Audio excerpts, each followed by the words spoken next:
The rope swayed gently under the weight of the evening wind, as if nature itself hesitated at what was about to happen. The world around her blurred.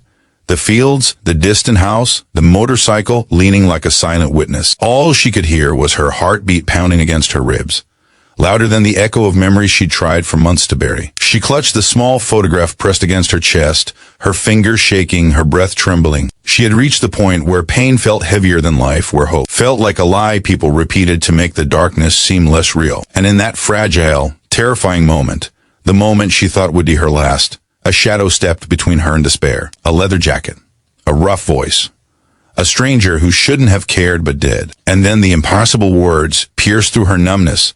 I know where your girl is. If you believe in kindness, second chances, and the power of humanity, please like, comment, share, and subscribe. Your support helps bring stories like this to life. She froze at the sound of his voice, unsure if she had imagined it. For weeks, she had lived like a ghost, moving through her days, with the weight of a mother's worst nightmare crushing her chest. Her daughter, her little girl with sunlit laughter, had vanished 3 months ago without a trace. The police offered sympathy, neighbors offered prayers, and the world offered silence.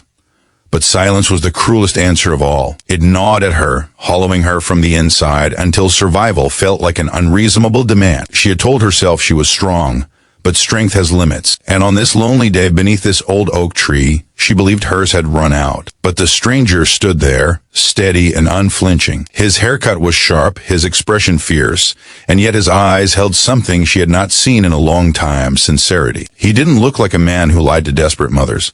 He looked like a man who had walked through darker worlds and lived to tell the truth. When he stepped closer, she didn't recoil. She didn't have the energy to. Instead, she stared at him as if he carried the last thread tethering her to life. He explained that he was part of a motorcycle club, that most people feared and few understood, the kind of men people crossed the street to avoid. But he said something that made her breath catch. They had been tracking a group involved in trafficking and exploitation, a group that often targeted young girls. Her daughter's picture, the one she held like a sacred relic, had crossed his path through information streams that lived beyond the reach of ordinary civilians. He wasn't supposed to be here. He wasn't supposed to help her. But something about her child's eyes in the photograph had stayed with him. Something about the innocence reflected there had stirred a conscience hardened by years of violence and brotherhood and survival. And so he came. The woman listened, her body trembling, her heart thudding with something she didn't dare name. Hope, real hope, fragile and terrifying. Something inside her cracked wide open, and tears she had withheld for months spilled freely. The stranger didn't step back. He didn't judge. He simply stood with the kind of stillness that felt like protection. They walked to his motorcycle, her steps unstable, as if relearning how to move through a world she had nearly left behind. He handed her a helmet, and she hesitated, glancing once more at the rope hanging from the tree. The wind tugged at it almost accusingly, but then she looked at the man who had appeared in her darkest moment, and something shifted deep within her. She slipped the helmet on. The road back into town stretched long and endless, the horizon glowing with the last gold of evening. She held tightly to the sides of the bike, feeling the engines rumble beneath her, a steady reminder that she was still here, alive, breathing, hoping. As they rode, her thoughts spiraled through memories of her daughter, the way she would run through those same fields, laughing so hard she could barely breathe, the way she'd hug her mother from behind in the kitchen, calling her my safe place. Those memories had felt like knives these past months, but as the motorcycle sped forward, they began to feel like fuel instead. When they reached the safe house, a rundown cabin on the outskirts of town, she could barely contain her trembling. The stranger told her to stay hidden while he and 2 others approached. She waited, every second stretching into unbearable infinity. She prayed, not with words, but with the silent, desperate trembling of a mother's heart. Voices erupted inside the cabin, aggressive, sharp, terrifying. A crash, then another. The world tilted.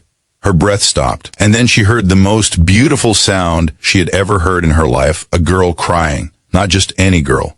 Her girl. She ran before anyone could stop her. She burst through the doorway to see her daughter, tired, terrified, bruised, but alive, standing in the arms of the biker who had saved them both.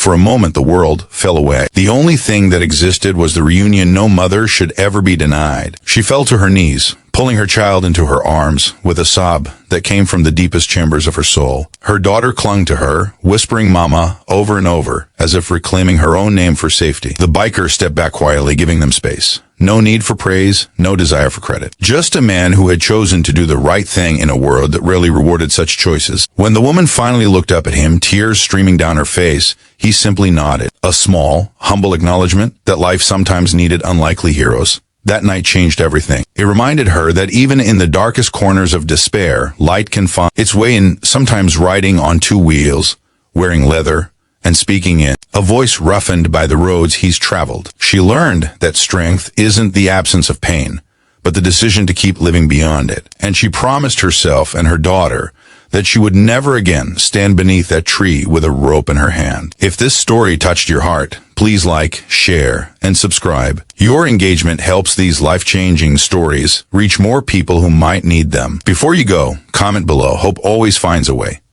And with that, the mother held her daughter close, knowing that life had given her one more chance, a chance she would never waste again.